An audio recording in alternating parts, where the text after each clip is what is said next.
your character and the way Sean sees them is with respect. Can you, either of you, elaborate on that?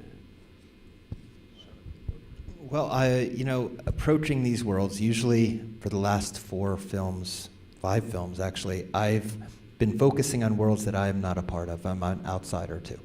And it would be incredibly wrong, unethical of me in any way to, representation is extremely important. I don't want to go in there and paint a picture of in a poor light. I want to, what we do is that we take our time, we involve people from whatever community or subculture that we're working with, and ask them for their feedback, for their approval on our scripts, for their collaboration, and there's a mutual respect. It's really a mutual respect, and also I believe in cinema these days, especially in the time that we're living, I think we could have a little more empathy, a little more looking at people who might be marginalized, be underrepresented in film and television, and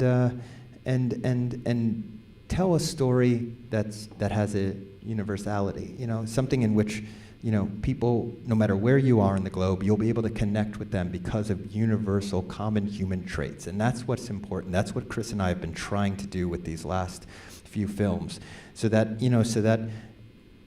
it sheds light on an issue, but more than that, it shows the universal bonds that we all have, and then hopefully through that, the audience can embrace and love Mooney and love Haley, so that at the end of the day, they might be thinking about the real Moonies and the real Haleys and what they can possibly do to help.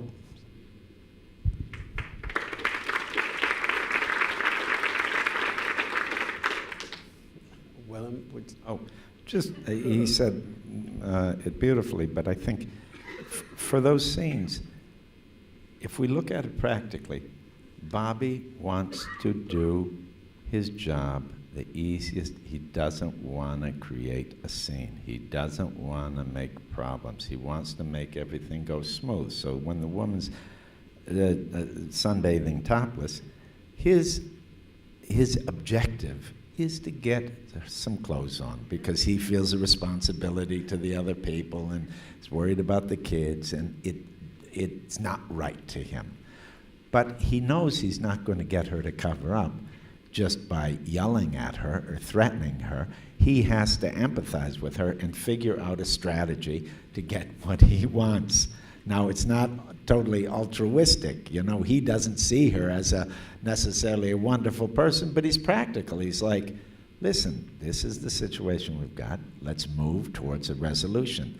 So, and similarly, he has no love for this guy that's coming around the children, but he recognizes that it's a danger to the children, so he gets in protector mode, not because that's his identity, but it's just he has a sense of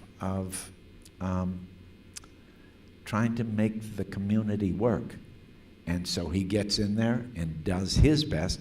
He's not going to kill the guy. He's not going to beat the guy. He's not even going to call the cops. He just wants him out of there because he doesn't want the cops there because there's so many problems there. He'd rather take care of it himself. So that's what I like. When I said he's not extraordinary, he's not wearing this all on his sleeve. That's not his identity. He's like so many people, like all of us, that really want to have peace. Have peace and be kind to each other.